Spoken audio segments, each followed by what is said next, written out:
10 ही दिन में पाकिस्तान के घर में घुसकर सर्जिकल स्ट्राइक और एयर स्ट्राइक कर आतंकवादियों का सफाया करने का काम नरेंद्र मोदी जी ने किया। एक जमाना था उत्तर प्रदेश में कट्टे बनते थे, देसी कट्टे, और मोदी जी ने अपने बुंदेलखंड को डिफेंस पार्क देकर अब यहाँ तोप के गोले बनते हैं, तोप के गोले। अब ऊपर से लुढ़कना शुरू कर दिया उन्होंने। अब कितने नीचे जाएंगे वो खुद स्वीकार कर रहे हैं। सारे कारखाने टेस्ला के सभी कारखाने गुजरात गए। बनारस में एक भी कारखाना 10 साल में नहीं लगा। आम चुनाव में सत्ता पक्ष की घेराबंदी को विपक्ष की जुगलबंदी दिख रही है। प्रधानमंत्री नरेंद्र मोदी और बीजेपी पर दोनों ओर से विपक्षी नेता जमकर वार कर रहे हैं। जहां सपा मुखिया अखिलेश यादव बीजेपी पर लगातार हमलावर हैं, वहीं कांग्रेस के प्रदेश अध्यक्ष अजय राय की काशी में पीएम मोदी को बेरोजगारी पर घेरने की तैयारी है, जबकि विपक्ष पर पलटवार के लिए बीजेपी चुनाव में अलग ही राग अलाप रही है। देश के मुद्दों पर बात नहीं करके बीजेपी के नेता अपने बयानों से चुनाव में पाकिस्तान को फिर से घसीट लाए हैं। 10 साल तक सोनिया मनमोहन की सरकार चली, आए दिन पाकिस्तान से आलिया मालिया जमालिया घुस जाते थे, बम धमाके करते थे, कोई कुछ नहीं बोलता था, वो अपनी वोट बैंक से डरते थे। मोदी जी आए, पाकिस्तान ने पुलवामा और उरी में हमला किया। 10 ही दिन में पाकिस्तान के घर में घुसकर सर्जिकल स्ट्राइक और एयर स्ट्राइक कर आतंकवादियों का सफाया करने का काम नरेंद्र मोदी जी ने किया। देश के गृह मंत्री अमित शाह ने यूपी के बुंदेलखंड में अपनी चुनावी रैली के दौरान अपने भाषण का अधिकांश भाग पाकिस्तान पर ही केंद्रित रखा। उन्होंने कांग्रेस की सरकार में जहां देश के कमजोर होने का राग फिर से अलापा, वहीं मोदी सरकार में पाकिस्तान को उसी की भाषा में जवाब देने की बात कही। लेकिन अमित शाह के बयान में महंगाई और बेरोजगारी की बात सुनाई नहीं दी। पिछड़े क्षेत्र बुंदेलखंड में स्थानीय मुद्दों पर बात करने के बजाय कट्टा, गोला बारूद और पाकिस्तान पर उनका बयान घूमता रहा। एक जमाना था उत्तर प्रदेश में कट्टे बनते थे, देसी कट्टे, और मोदी जी ने अपने बुंदेलखंड को डिफेंस पार्क देकर अब यहाँ तोप के गोले बनते हैं, तोप के गोले बनते हैं।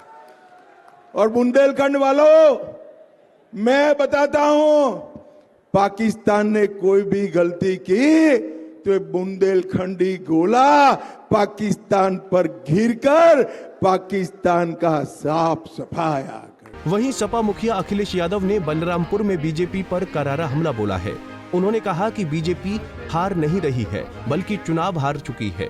जितनी ऊंचाई पर उनको जाना था वो जा चुके हैं। अब उन्होंने लुढ़कना शुरू कर दिया है। इस बार 400 पार का मतलब 543 सीटों में से 400 के बाद जो सीटें बचेंगी वो बीजेपी को मिलेंगी। बीजेपी हार नहीं रही है, बीजेपी चुनाव हार चुकी है। उनकी भाषा से, उनके भाषण से पूरे देश की जनता जान गई है कि उनका काउंटडाउन शुरू हो गया है।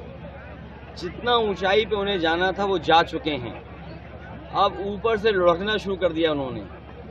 अब कितने नीचे जाएंगे वो खुद स्वीकार कर रहे हैं कि 400 पार मतलब 543 सीटों में 400 के बाद जो सीटें हैं उतनी जीतेंगे। इसका मतलब वो खुद स्वीकार कर रहे हैं कि 143 से ज्यादा सीटें नहीं जीत पा रहे हैं। इस बार 140 सीटों के लिए भी तरस जाएंगे। वाराणसी से चुनावी रण में उतरे कांग्रेस प्रदेश अध्यक्ष अजय राय ने प्रधानमंत्री नरेंद्र मोदी पर तीखा वार किया है। सपा कांग्रेस के उम्मीदवार अजय राय ने कहा है कि सभी कारखाने गुजरात गए हैं और वाराणसी में एक भी कारखाना नहीं लगा है।